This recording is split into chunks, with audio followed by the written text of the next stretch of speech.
Alright, Nerd Army, get ready. It's going to be a bumpy one today. As always, I'm Nerdy number 3, and today I'm going to be doing a theory on a very classic Disney movie that I know a few of my friends hold very dear to their heart. If you couldn't tell by the thumbnail and the title of this video, the theory that we're going to be doing today is The Lion King. I understand that there are currently 2 different versions of this movie. There's the live-action 2019 version, and there's the animated computerized version. Today we're going to be focused on the 1994 computerized animated version. Comment down below your favorite Disney movie or your favorite Lion King character. I might just do a theory on one of your favorite Disney movies and ruin it for you. So isn't that fun? As always, I'm going to tell you the story of The Lion King and then explain my theory. So Disney's The Lion King was released June 24th, 1994. It is a movie about an adventurous young lion cub named Simba. Simba was the heir to the throne since his father was King Mufasa, whose name actually means king, so I guess his name is King. Mufasa was respected by all. Well, all except for his brother. Mufasa's brother, Simba's uncle, was named Scar. His name was Taka originally, but he changed his name to Scar after an incident with Mufasa. If you think about it, Taka in Swahili means garbage. That means that Mufasa's parents named both of them King and Garbage. You can definitely tell who's the favorite in that family. So, moving on, Scar was so jealous and power hungry for the throne that he would kill for it. And that's just what he decides to do. Scar and his Hitler army of hyenas make a plan to kill Mufasa and Simba so he would be in power. So already, Scar is definitely suspicious. Scar tells his army, "Be prepared for the changes that are about to be happening and about to be coming." But little did they know that they weren't happy changes. But we'll get on to that later. Sets up a trap for Simba and Mufasa by putting Simba in harm's way by making a stampede of wildebeest come toward him. Definitely suspicious. So Mufasa goes to save Simba. He barely does, and then dies after being thrown off of a cliff. You wanna guess who threw him off of a cliff? Scar. Told you he was suspicious. After being thrown off a cliff though, as if it wasn't bad enough, Mufasa ends up being trampled by all of the wildebeest that end up, the stampede. Since the plan didn't really go as planned, and since Simba wasn't killed as well, Scar sends Simba away with the thought that Simba was responsible for his father's death. Then he sends the hyenas right after him to make it look like an accident. So Simba runs, the hyenas chase him, but the idiot hyenas end up getting pricked by a whole bunch of cacti. Simba's just small enough to barely make it out of those cacti. He runs away, and the hyenas end up telling Scar that they ate him. Wow. The next time that we see Simba, Simba is in a desert as vultures are circling around him because he's passed out. The vultures land and cue the meerkat and warthog duo that everyone seems to love in this movie. Timon and Pumbaa save little Simba and force the vultures away. They adopt Simba after a lot of speculation.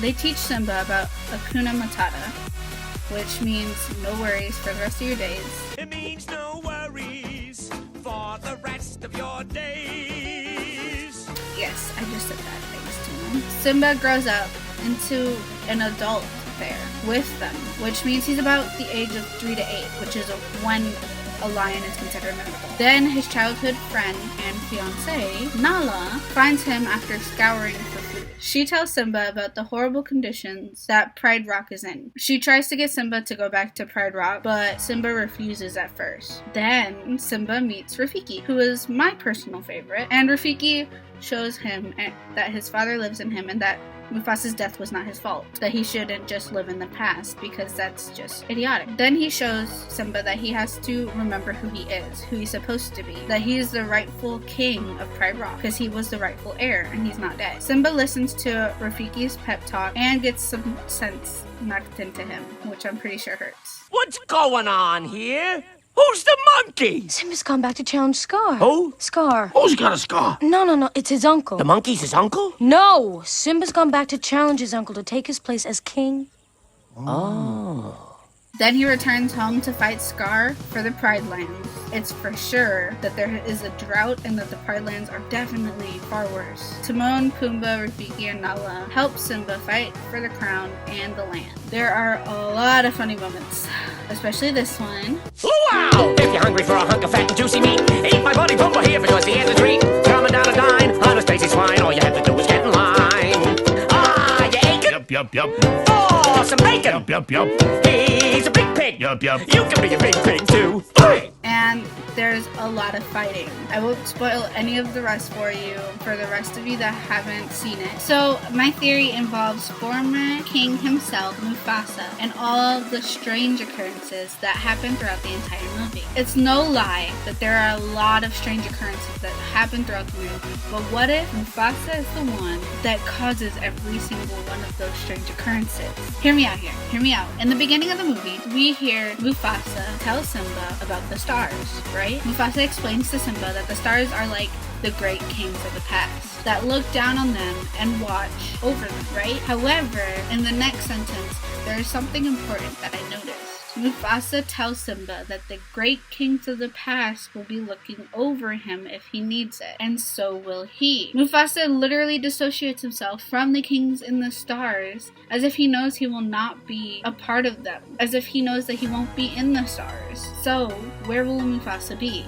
Well, Mufasa explains that even earlier in the movie, and no one even noticed. So Mufasa shows Simba the jurisdiction of the kingdom, and while doing so, he's telling Simba about the circle of life. Mufasa is telling Simba how everyone is connected in the circle of life and just keeps going around and around and around in a delicate manner. He explained to Simba that when the lions die, they become the grass, and that the antelope eat the grass, and they eat the antelope. However, he describes the circle of life as delicate. That's the word that he uses, delicate, meaning any imbalance will change the circle of life and will change everything around them. Mufasa has an understanding of what happens in the afterlife and gives Simba two different possibilities as to what will happen to him in the afterlife. So what happens to Mufasa? Well, Mufasa is anything but original. So would it surprise you if I told you that he doesn't take the usual path to the afterlife? No, not really. Think back to the scene where Timon, Simba, and Pumbaa are looking at the stars wondering what they are. Simba tells them in confidence what his father told him as a child. However, Timon and Pumbaa laugh and put it bluntly that it's ridiculous that A bunch of royal dead guys. are watching over them. So, what does that have to do with anything? Well, Mufasa didn't choose to take that path. Instead, he decides to stay a bit closer to Earth and watch over Simba and right Scar's imbalance in the circle of life. Why would I say Mufasa does this? There's at least 5 pieces of evidence in this movie that prove it. First, Mufasa causes the drought that is the highlight to Scar's reign. Well, right after Mufasa is brutally murdered and Simba is run out of town, Scar claims the throne. Not long after claiming the throne, there is a drought that devastates the land. But what would Mufasa have to gain from causing a drought? There are 2 reasons. Remember, Mufasa believes that the circle of life is a delicate thing, and Scar, by killing Mufasa and letting the hyenas lie at Pride Rock, has caused an imbalance in the circle of life. So Mufasa causes a drought to punish Scar for his betrayal, and makes it near impossible to rule the same place that Mufasa did. The second reason for the drought is to ensure his son Simba would return home to claim what was rightfully his. The drought causes Nala to widen her search for food, which is how she finds Simba. The second thing that Mufasa does, believe it or not, is something that most people miss: the dusty wind. Remember that after Simba run away, he sits at a cliff where some dust comes up from under him. The dust then somehow travels all the way back to Rafiki, who thought that Simba has been dead this entire time. So how does that wind end up pushing the dust all the way back to Rafiki? Mufasa knew that Simba would need an extra push to end up coming back, since he had already refused Nala. He knew that the wise Rafiki would be able to have an influence over Simba because he would know exactly how to help him and what to do. So Mufasa is sending a message to Rafiki that Simba is alive and basically tells him where to find him through the dust that he sends. That brings us to our third occurrence. When Rafiki arrives to Simba and shows him that his father is inside of him, a swarm of clouds arrive, and Mufasa talks to Simba in the clouds.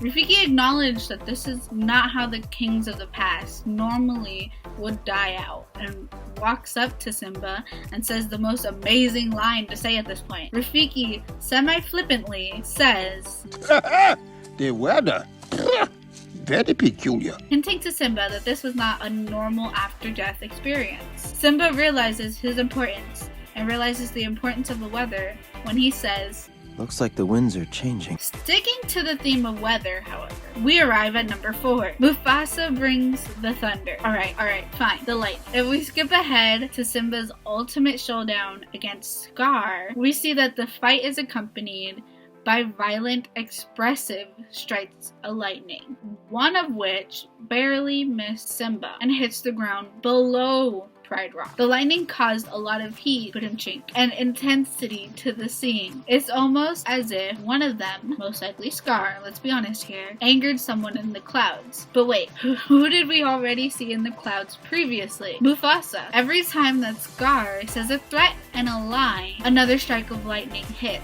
Scar, I'm sorry, but if you have that bad of a tell in lying, I believe you will not enjoy the game of poker. But back to the lightning. Lightning hits at the highest point. Everyone knows that. So, it doesn't make sense that lightning would strike bushes on the ground instead of Scar and Simba at the top of Pride Rock, unless Mufasa is controlling it and hits the ground to avoid hitting Simba. So after all the fighting is over, the fire needs to be set right. So what happens next? The weather again is manipulated. Insane day. We go from desert-like weather to lightning with no rain, then finally rain. Mufasa sends a rain to extinguish the flames and to provide nourishment to the barren land so that Simba may rule the great pride lands that Mufasa did. This is Mufasa's way of handing over the crown to Simba. Simba roars towards the heavens and his father.